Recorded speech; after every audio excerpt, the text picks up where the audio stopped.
नमस्कार दोस्तों, मेरा नाम है रजनीश। स्वागत करता हूं आपका हमारे YouTube channel connecting India Exim solution में। दोस्तों की जैसा कि आप सब जानते हैं, connecting India Exim solution India का ऐसा प्लेटफॉर्म है जो आपको एक्सपोर्ट इंपोर्ट से रिलेटेड सारी जानकारी डिटेल में बताता है, आपको समझाता है इंडिया से एक्सपोर्ट कैसे करें, इंडिया में इंपोर्ट कैसे करें, उसका प्रोसीजर क्या है, क्या क्या डॉक्यूमेंट आपको बनाने हैं, किस तरीके से मार्केटिंग करनी है, किस तरीके से बायर ढूंढना है, इन सारी चीज़ों के बारे में प्रैक्टिकली जो है आपको नॉलेज हमारे चैनल के माध्यम से प्रोवाइड कराई जाती है। तो इसी के साथ मैं आपसे रिक्वेस्ट करूंगा कि अगर आप हमारे यूट्यूब चैनल पर नए हैं तो हमारे चैनल को सब्सक्राइब करें, बेल आइकन को प्रेस करें ताकि आपको हमारे आगे आने वाले वीडियोस के नोटिफिकेशन मिलते रहें। दोस्तों वीडियो में बढ़ते आगे बात कर लेते हैं इंपोर्ट के बारे में। अभी तक हमारे 39 वीडियो करीब हो चुके हैं जिसमें हमने आपको एक्सपोर्ट के प्रोसीजर, डॉक्यूमेंटेशन सब कुछ बताया।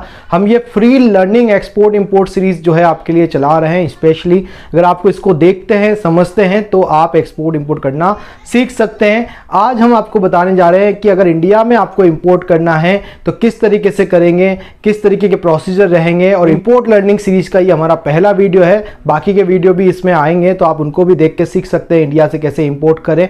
एक्सपोर्ट के काफी सारे वीडियो हमारी free export import learning series में आपको देखने को मिल जाएंगे। आप हमारी प्लेलिस्ट में जाएं, उसमें आप देखें, ये सारे वीडियोस आपको मिल जाएंगे। इंपोर्ट के भी वीडियो आपको उसी के अंदर ही मिल जाएंगे। तो ये हमारा पहला वीडियो है जिसमें हम आपको बताने जा रहे हैं how to import in India. तो चलिए दोस्तों वीडियो शुरू करते हैं।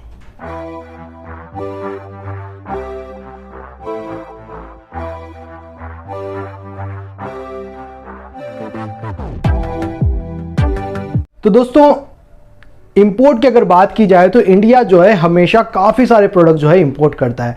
कोई भी प्रोडक्ट हुआ, कोई मैन्युफैक्चरिंग के लिए भी हुआ तो हम फिनिश गुड, रॉ मटेरियल, बहुत सारी चीज़ें जो है इंडिया में इंपोर्ट की जाती है।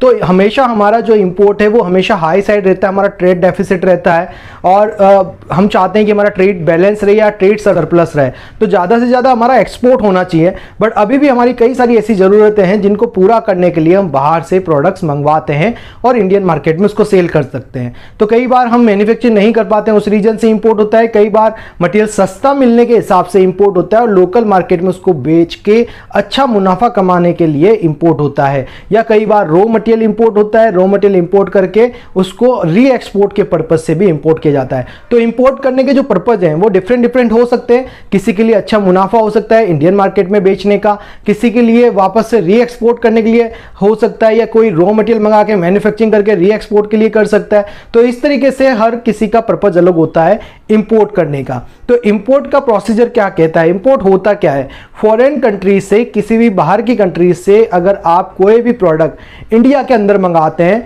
पूरे गवर्नमेंट के रूल्स एंड रेगुलेशंस को फॉलो करते हुए, तो वो आपका इंपोर्ट कहलाता है। तो जनरली आपको जो है इंपोर्ट करते समय ये बात का ध्यान रखना है कि किसी भी कंट्री के साथ अगर आप इंपोर्ट कर रहे हैं तो आपका और उस कंट्री के बीच में कोई रेस्ट्रिक्शन तो नहीं है। मतलब वहां से हम इंपोर्ट कर सकते हैं, नहीं कर सकते।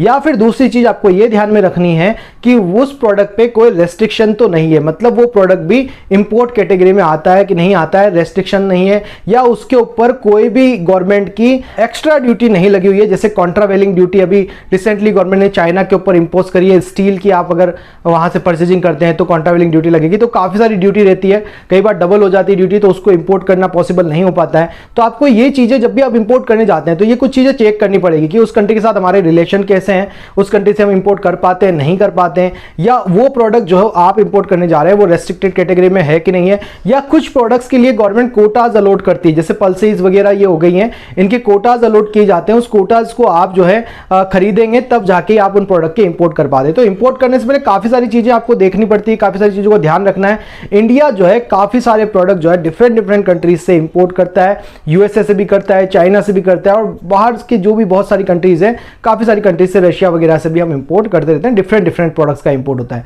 तो अगर इंपोर्ट के प्रोसीजर की बात करें दोस्तों तो वो कैसा रहता है? सिंपली जब भी आप इंपोर्ट करें तो पहले आप प्रोडक्ट सिलेक्शन करें और लोकल मार्केट में उसकी खपत को देखें कि वो कितना डिमांड के अंदर है।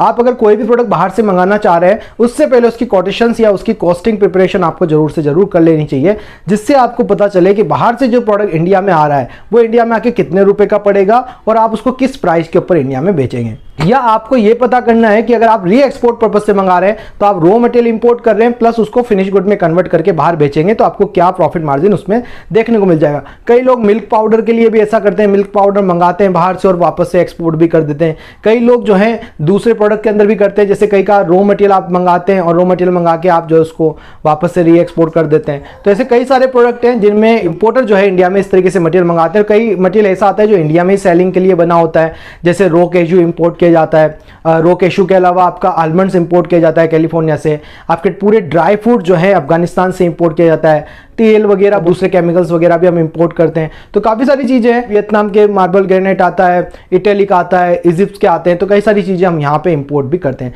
तो हर इंडस्ट्री के अंदर आप एक्सपोर्ट भी करते हो, हर इंडस्ट्री के अंदर इंपोर्ट भी करते हो, पर बेसिकली हमारा इंपोर्ट बहुत ज़्यादा है एक्सपोर्ट से, तो हमारा ट्रेड हमेशा डेफिसिट चलता है।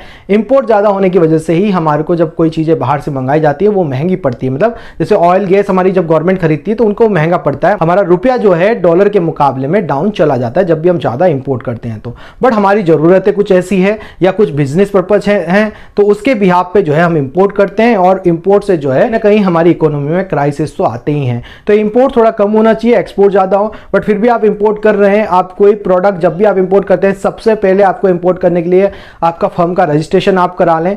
इंपोर्ट जब भी आप करेंगे तो आप अपना एक नाम डिसाइड करें कंपनी का, उसके ऊपर आप प्राइवेट लिमिटेड, प्रोप्राइटरशिप या जो भी फर्म बनाना चाहते हैं बनाए, जीएसटी नंबर उसका लें।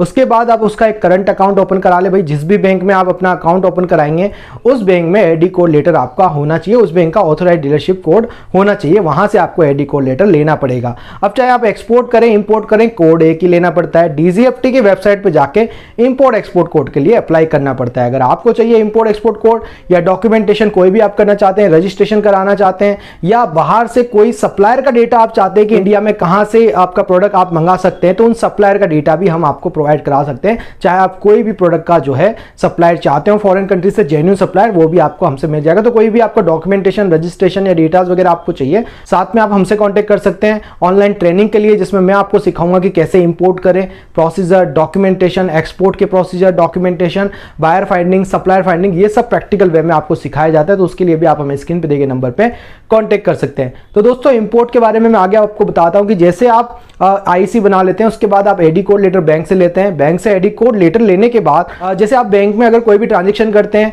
कोई भी आपका पैसा आता है, क्रेडिट होता है, डेबिट होता है, ऐसे एक वेबसाइट है आइस गेट कस्टम की, तो वहां पे भी आपको ऐसे एक अकाउंट ओपन कराना पड़ता है, that is called ice gate registration, और उसके बाद AD code registration, port registration procedure वहां पे होते हैं। तो आप इंपोर्टर है तब भी आपको वो कराना पड़ेगा, क्योंकि आइस गेट से ही आपका एक अकाउंट क्रिएट होगा जिससे आप इंपोर्ट ड्यूटी पे कर पाएंगे। देखिए इंपोर्ट में क्या होता है, इंपोर्ट ड्यूटी लगती है। एक्सपोर्ट में क्या होता है, गवर्नमेंट उल्टा आपको पैसा देती है, जबकि इंपोर्ट को हम सपोर्ट नहीं करते हैं। इसलिए इंपोर्ट में क्या है, आपको इंपोर्ट ड्यूटी पे करनी पड़ती है। वो इंपोर्ट ड्यूटी पे करने के लिए भी आपके पास आइस गेट का अकाउंट आइस गेट की वेबसाइट पे आपको ओपन कराना रहेगा। मतलब इंपोर्ट करने के लिए भी आपके पास आइस गेट का अकाउंट होना बहुत ज्यादा जरूरी है, उसी से आपकी आइस गेट की ड्यूटी पे की जाएगी। तो जब आप आइस गेट रजिस्ट्रेशन करा लेते हैं, उससे पहले इंपोर्ट करने के लिए अगर आपको ऐसे रॉ मटेरियल इंपोर्ट कर रहे हैं जो यहाँ पे एनवायरमेंट को नुकसान पहुंचा सकते हैं, तो उसके लिए पॉल्यूशन सर्टिफिकेट वगैरह पहले से लेके रखें। या कोई भी फूड आइटम अगर आप इंडिया में इंपोर्ट करेंगे, चाहे वो रॉ फॉर्म में हो, प्रोसेस फॉर्म में हो, कोई भी फॉर्म के अंदर हो, तो आपको एफएसएसआई के सेंट्रल लाइसेंस की जरूरत पड़ेगी। एफएसएसआई का लाइसेंस दो तरीके का होता है, एक होता है आपका स्टेट लाइसेंस, एक होता है आपका सेंट्रल लाइसेंस। में से आपको एक्सपोर्ट इंपोर्ट के लिए हमेशा सेंट्रल लाइसेंस ही आपको लेना है, चाहे आप एक्सपोर्ट करें चाहे आप इंपोर्ट करें, हमेशा से ही आपको जो है सेंट्रल एफएसएसआई लाइसेंस की जो है जरूरत पड़ेगी। हमेशा आपको सेंट्रल एफएसएसआई लाइसेंस बनाना रहेगा। जब आप एफएसएसआई लाइसेंस ले लेंगे तो उसके बाद आप जो है पोर्ट रजिस्ट्रेशन वगैरह के प्रोसीजर कंप्लीट करने के बाद आप रेडी हैं इंपोर्ट करने के लिए। अब आप क्या करेंगे, सप्लायर फाइंड करेंगे, जहां से भी आपको मटेरियल लेना है सप्लायर फाइंड करके। तो जब भी आप प्राइस लें, एक बात का ध्यान रखिए कि प्राइस आपको सीआईएफ लेनी है, मतलब इंडिया पोर्ट तक डिलीवरी आपको अपने सप्लायर से लेनी रहती है। जब आपके पास प्राइस आ जाएगी, यहाँ पे आप कस्टम क्लियरेंस के चार्जेस निकलवाएं, इंपोर्ट ड्यूटी के बारे में पता करें, कस्टम के चार्जेस पता करें, उसके बाद वहां से आपका मटेरियल डिलीवर होगा आपकी फैक्ट्री पे, ट्रांसपोर्टेशन के बारे में पता करें। ये सारे चार्जेस जोड़ने के बाद आप जो है इस डिसीजन पे पहुंचे कि आपको ये प्रोडक्ट इंपोर्ट करना है कि नहीं करना है। अगर आप इंपोर्ट करना चाहते हैं तो पेमेंट टर्म्स वगैरह आप डिसाइड करें अपने सप्लायर के साथ, उसको आप ऑर्डर प्लेस करें, और जब आपका ऑर्डर आ जाता है तो यहाँ कस्टम क्लियरेंस करा के आप मटेरियल छुड़वा के जो है आपका मटेरियल लोकल मार्केट में यहाँ सेल कर सकते हैं, या री एक्सपोर्ट के लिए आपने मंगाया तो आप मैन्युफैक्चर करें उस प्रोडक्ट को और री एक्सपोर्ट भी कर सकते हैं। तो इसमें जो है फ्रीट पोर्टर और कस्टम क्लियरिंग एजेंट की बहुत ज्यादा इंपॉर्टेंस रहती है। आप पोर्ट पे एक सीएच अपॉइंट करें, जिस भी बॉर्डर से या पोर्ट से आप अपना मटेरियल मंगाएंगे या एयरपोर्ट से मंगाएंगे, वहां कस्टम हाउस एजेंट आपको अपॉइंट करना ही रहेगा। तो इस तरीके से दोस्तों आप इंडिया में इंपोर्ट कर सकते हैं, काफ़ी सारे लोग इंपोर्ट करते हैं, काफ़ी अच्छा बेनिफिट जो है इंपोर्ट में देखने को मिलता है। डिफरेंट प्रोडक्ट पे आप इंपोर्ट कर सकते हैं, कई सारी कमोडिटीज़ आप ट्रैक करें कि यहाँ पे किस चीज़ की कमी है या किस चीज़ की कमी होने वाली है, और वो प्रोडक्ट आप बाहर से मंगा के इंपोर्ट करके यहाँ बेच सकते हैं। जैसे एप्पल वगैरह या कई सारे ड्राई फ्रूट्स वगैरह भी यहाँ पे सेल किए जाते हैं। तो आप इस तरीके से काफ़ी सारे प्रोडक्ट का जो है इंपोर्ट बिजनेस इंडिया में शुरू कर सकते हैं। और अगर आप इंपोर्ट एक्सपोर्ट बिजनेस सीखना चाहते हैं तो आप हमें स्क्रीन पे दिए गए नंबर पर कॉन्टैक्ट कर सकते हैं, या भी आपकी कोई भी क्वेश्चन क्वेरी है तो आप मुझसे पूछ सकते हैं, या फिर आप हमारी पेड कंसल्टेंसी भी उसमें ले सकते हैं। आशा करता हूं दोस्तों वीडियो में दी गई जानकारी आपको पसंद आई होगी। आप हमें फॉलो कर सकते हैं सोशल मीडिया पे, जिसके लिंक आपको डिस्क्रिप्शन में मिल जाएंगे। उसमें हम डेली बेसिस पे एक्सपोर्ट इंपोर्ट रिलेटेड जो है आपको न्यूज़ देते रहते हैं। मिलते हैं हमारे नेक्स्ट वीडियो में। Thank you very much.